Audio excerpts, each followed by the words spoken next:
पुण्यामध्ये first time, एव्हाना महाराष्ट्रामध्ये सुद्धा सेकंड टाइम होतं आणि ही कन्सेप्ट आपल्या पुण्यामध्ये कात्रज या भागामध्ये आंबेगाव जे आहे तिथे प्रिस्टीन पॅसिफिक ह्या सोसायटीमध्ये आम्ही ही कन्सेप्ट आणली, दुधाचं एटीएम.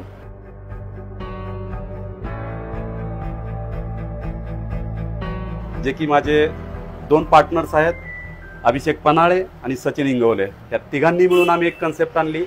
आता हे दूध येतं कुठून आणि ह्याची गॅरंटी आम्ही का देतोय? कारण आम्ही अशा फार्मरकडून, शेतकऱ्याकडून दूध घेतोय की ज्याचा म्हणजे आमच्या सल्ल्याने तिथं खाऊ-पिऊ घातलं जातं आणि शुद्धतेची हमी दिली जाते किंवा भेटू शकते. तर अशा शेतकऱ्याकडून आपण घेतो आणि त्यामुळं आम्हाला एक गॅरंटी आहे की चांगल्या दर्जाचं दूध इथं मिळेल. आता आपण पाहूयात की ही जी एटीएम कन्सेप्ट आहे ती वर्किंग कशी करते. तर ह्याच्यामध्ये मित्रांनो तुम्ही बघू शकता की आम्ही एक नाशिकची पार्टी आहे आत्मील म्हणून, आणि ते दोघंही भाऊ इंजिनियर आहेत. त्यांच्या आणि आमच्या दोघांच्या विचाराने अशा प्रकारचं आम्ही एक कस्टमायझेशन करून पूर्ण SS बॉडीमध्ये स्टेनलेस स्टीलमध्ये बनवलं. आता ह्याचा फायदा असा आहे की ह्याच्यामध्ये बऱ्याचशा मॉडिफिकेशन आम्ही आमच्या गरजेनुसार केलेल्या आहेत. तर आम्हाला असं जाणवलं की जवळपास गुगल सर्वे ज्यावेळी केला 70% वरती हे म्हशीचं दूध लागतं आणि साधारणतः एक 25 ते 30% जे आहे ते गाईचं दूध लागतं. त्या हिशोबानं आम्ही ह्याच्यामध्ये 2 टँक ठेवलेले आहेत. तर हा समोरचा जो डिस्प्ले वगैरे दिलेला आहे हे फ्रंट बॉडी आहे, परंतु बॅक साईडला असे 2 त्याच्यामध्ये टँक बसवलेत. अशा प्रकारचा टँक आहे ज्याच्यामध्ये आपण दूध ओततो. एक म्हशीचा 200 लिटरचा आहे, गाईचा 100 लिटरचा आहे.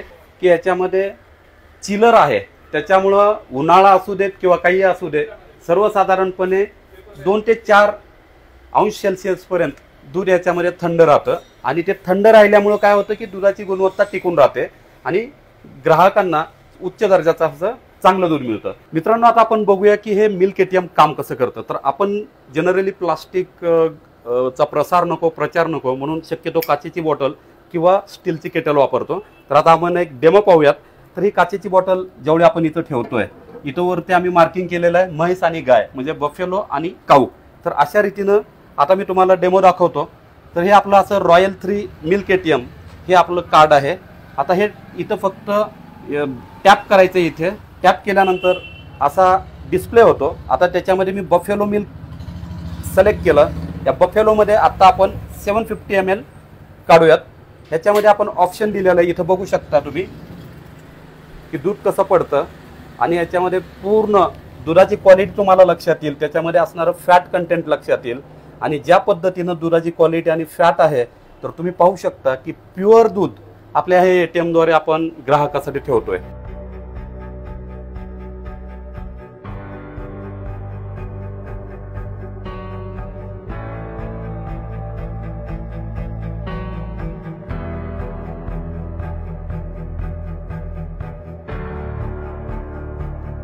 आपण बघू शकता की 88 वर्षाचे लोहिटे काका सुद्धा आमच्या रॉयल 3 मिल्क एटीएम मधलं दूध घेऊन जातात दररोज. एक छोटा मुलगा सुद्धा घेऊन जातो.